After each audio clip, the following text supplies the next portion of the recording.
इस प्रकार कहने पर महाराज धृतराष्ट्र ने इच्छा न होने पर भी दुर्योधन को मंत्रियों के सहित जाने की आज्ञा दे दी। उनकी आज्ञा पाकर राजा दुर्योधन बड़ी भारी सेना लेकर हस्तिनापुर से चला। उसके साथ दुशासन, शकुनी, कई भाई और हजारों स्त्रियां थीं। उनके सिवा 8,000 रथ, 30,000 हाथी, हजारों पैदल और 9,000 घोड़े भी थे तथा सैकड़ों की संख्या में बोझा ढोने के छकड़े, दुकानें और बनिए और बंदी जन भी चले। इस सब लश्कर के साथ वह जहाँ तहाँ पड़ाव डालता घोषों के साथ पहुँच गया और अपना डेरा लगा दिया। उसके साथियों ने भी उस सर्वगुण संपन्न, रमणीय, परिचित, सजल और सघन प्रदेश में अपने अपने ठहरने की जगह बना ली। इस प्रकार जब सबके ठहरने का ठीक ठाक हो गया तो दुर्योधन ने अपनी असंख्य गौओं का निरीक्षण किया।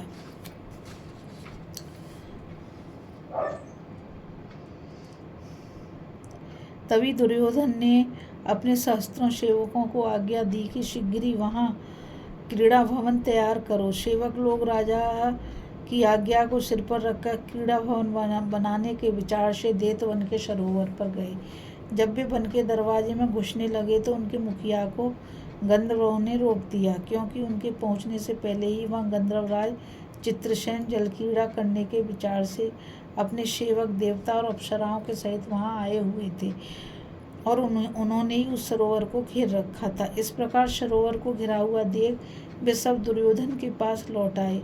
उनकी बात सुनकर दुर्योधन ने कुछ रणोन्मत्त सैनिकों को यह आज्ञा देकर कि उन्हें वहां से निकाल दो, उस सरोवर पर भेजा। उन्होंने वहां जाकर गंधर्वों से कहा, इस समय धृतराष्ट्र के पुत्र महाबली महाराज दुर्योधन यहाँ जल विहार के लिए आ रहे हैं, इसलिए तुम लोग यहाँ से हट जाओ। राजपुरुषों की यह बात सुनकर गंधर्व हंसने लगे और बोले, मालूम होता है तुम्हारा राजा दुर्योधन बड़ा ही मंदबुद्धि है, उसे कुछ भी होश नहीं है। इसी से हम देवताओं पर वह इस प्रकार हुकूमत चलाता है मानो हम बनिए हों। तुम लोग भी निस्संदेह बुद्धिहीन हो और मृत्यु के मुंह में जाना चाहते हो। इसी से होश की बात छोड़कर उसके कहने से ही हमारे सामने ऐसे वचन बोल रहे हो। इसलिए तुम या तो अपने राजा के पास लौट जाओ, नहीं तो इसी समय यमराज के घर की हवा खाओगे। तब वे सब योद्धा इकट्ठे होकर दुर्योधन के पास आए और गंधर्वों ने जो जो बात कही थी वह सब बात दुर्योधन को सुना दी। इससे दुर्योधन की क्रोधाग्नि भड़क उठी और उसने अपने सेनापतियों को आज्ञा दी, अरे मेरा अपमान करने वाले इन पापियों को जरा मजा तो चखा दो। कोई परवाह नहीं, वहाँ देवताओं के सहित स्वयं इंद्र ही क्रीड़ा क्यों न करता हो। दुर्योधन की आज्ञा पाते ही धृतराष्ट्र के सभी पुत्र और सहस्त्रों योद्धा कमर कसकर तैयार हो गए और गंधर्वों को मार पीट कर बलात् उस वन में घुस गए। गंधर्वों ने यह समाचार अपने स्वामी चित्रसेन को जाकर सुनाया। तब उसने उन्हें आज्ञा दी कि जाओ इन नीच कौरवों की अच्छी तरह मरम्मत कर दो। तब वे सबके सब अस्त्र शस्त्र लेकर कौरवों पर टूट पड़े। कौरवों ने जब उन्हें अकस्मात हथियार उठाए अपनी ओर आते देखा तो वे दुर्योधन के देखते देखते इधर उधर भाग गए। तब दुर्योधन, शकुनी, दुशासन, विकर्ण और धृतराष्ट्र के कुछ अन्य पुत्र रथों पर चढ़कर गंधर्वों के सामने डट गए। कर्ण उन सब के आगे रहा। बस दोनों ओर से बड़ा भीषण और रोमांचकारी युद्ध छिड़ गया। कौरवों की बाण वर्षा ने गंधर्वों के शिकंजे ढीले कर दिए। तब गंधर्वों को भयभीत देखकर चित्रसेन को क्रोध चढ़ाया और उसने कौरवों का नाश करने के लिए मायास्त्र उठाया। चित्रसेन की माया से कौरव चक्कर में पड़ गए। उस समय एक एक कौरव वीर को 10-10 गंधर्वों ने घेर लिया। उनकी मार से पीड़ित होकर वे रणभूमि से प्राण लेकर भागे। इस प्रकार कौरवों की भारी सेना तितर बितर हो गई। अकेला कर्ण ही पर्वत के समान अपने स्थान पर अचल खड़ा रहा। दुर्योधन, कर्ण और शकुनी यद्यपि बहुत घायल हो गए थे तो भी उन्होंने गंधर्वों के आगे पीठ नहीं दिखाई। वे बराबर मैदान में डटे ही रहे। तब गंधर्वों ने सैकड़ों और हजारों की संख्या में मिलकर अकेले कर्ण पर ही धावा बोल दिया। उन्होंने कर्ण के रथ के टुकड़े टुकड़े कर डाले। तब वे हाथ में ढाल तलवार लेकर रथ से कूद पड़ा और विकर्ण के रथ पर बैठकर प्राण बचाने के लिए उसके घोड़े छोड़ दिए। अब तो दुर्योधन के देखते देखते कौरवों की सेना भागने लगी, किंतु और सब भाइयों के पीठ दिखाने पर भी दुर्योधन ने मुंह न मोड़ा। जब उसने देखा कि अब गंधर्वों की अपार सेना उसी की ओर बढ़ रही है तो उसने उसका जवाब भीषण बाण वर्षा से ही दिया, किंतु उस बाण वर्षा की कुछ भी परवाह न कर गंधर्वों ने उसे मार डालने के विचार से चारों ओर से घेर लिया। उन्होंने अपने बाणों से उसके रथ को चूर चूर कर दिया। इस प्रकार रथ से नीचे गिर जाने पर उसे चित्रसेन ने झपट कर जीवित ही कैद कर लिया। इसके बाद बहुत से गंधर्वों ने रथ में बैठे हुए दुशासन को घेर कर पकड़ लिया। कुछ गंधर्वों ने विंध्य अनुविंध्य और समस्त राज महिलाओं को पकड़ लिया। गंधर्वों के आगे से भागी हुई कौरवों की सेना ने सारा बचा कुचा सामान लेकर पांडवों की शरण ली। तब दुर्योधन को गंधर्वों के पंजे से छुड़ाने के लिए अत्यंत आतुर हुए उनके मंत्रियों ने रो रो कर धर्मराज से कहा, महाराज, हमारे प्रियदर्शी महाभाव धृतराष्ट्र कुमार महाराज दुर्योधन को गंधर्व पकड़ लिए जाते हैं। उन्होंने दुशासन, दुर्विशह, दुर्मुख, दुर्जय तथा सब रानियों को भी कैद कर लिया है। अतः आप उनकी रक्षा के लिए दौड़िए।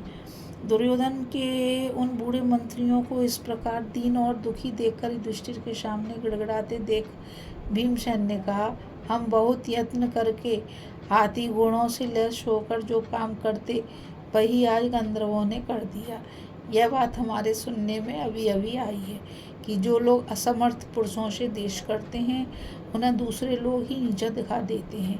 यह बात हमें गंधर्वों ने प्रत्यक्ष करके दिखा दी। हम लोग इस समय वन में रहकर शीत, वायु और घाम आदि सह रहे हैं तथा तप करने से हमारे शरीर बहुत कृश हो गए हैं। इस प्रकार हम इस समय विपरीत स्थिति में हैं और दुर्योधन समय की अनुकूलता से मौज उड़ा रहा है। सो वह दुर्मति हमें इस अवस्था में देखना चाहता था। वास्तव में कौरव लोग बड़े ही कुटिल हैं। जब भीमसेन कठोर स्वर से इस प्रकार कहने लगे तो धर्मराज बोले, भैया भीम, यह समय कड़वी बातें सुनाने का नहीं है मेरे लाल।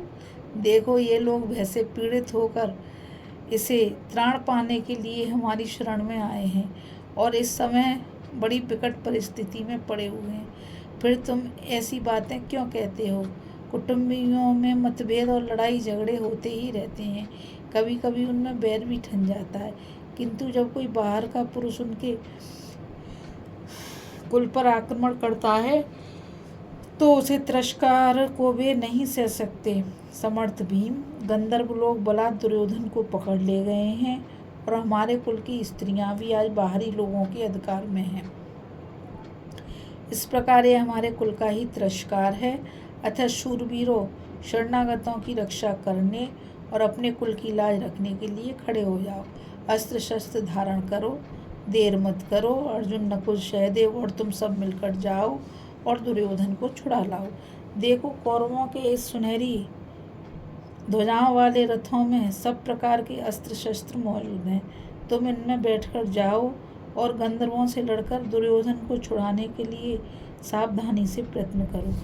अपनी शरण में आए हुए की तो प्रत्येक राजा यथाशक्ति रक्षा करता है, फिर तुम तो महाबली भीम हो, भला इससे बढ़कर और क्या बात होगी। आज दुर्योधन तुम्हारे बाहुबल के भरोसे अपने जीवन की आशा कर रहा है। हे वीर, मैं तो स्वयं ही इस कार्य के लिए जाता, किंतु इस समय मैंने यज्ञ आरंभ किया हुआ है, इसलिए मुझे इस समय कोई दूसरा विचार नहीं करना चाहिए। देखो, यदि यह गंधर्वराज समझाने बुझाने से ना माने तो थोड़ा पराक्रम दिखाकर दुर्योधन को छुड़ा लाओ, और यदि हल्का युद्ध करने पर भी वह न छोड़े तो किसी भी प्रकार उसे दबाकर दुर्योधन को मुक्त करा देना।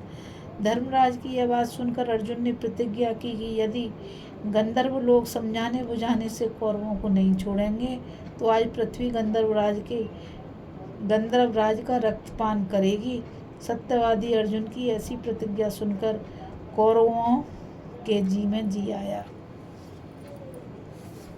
इस कथा में बस इतना ही। अभी हम कथा में कौरवों की घोष यात्रा और उनका गंधर्वों के साथ युद्ध में पराभव की कथा को पढ़ रहे थे। अब हम आगे कथा में पांडवों का गंधर्वों से युद्ध करके दुर्योधन आदि को छुड़ाने की कथा को पढ़ेंगे। इस कथा में बस इतना ही। अब मुझ गीता रावत को आज्ञा दीजिए। कल फिर मिलेंगे एक नई कथा के साथ। और मैं आप सभी से यही कहना चाहूँगी कि इस चैनल को ज़्यादा से ज़्यादा लाइक, शेयर और सब्सक्राइब कीजिए ताकि यह अमूल्य ज्ञान अधिक से अधिक लोगों तक पहुंच सके। राधे राधे, जय श्री कृष्णा, नमस्कार।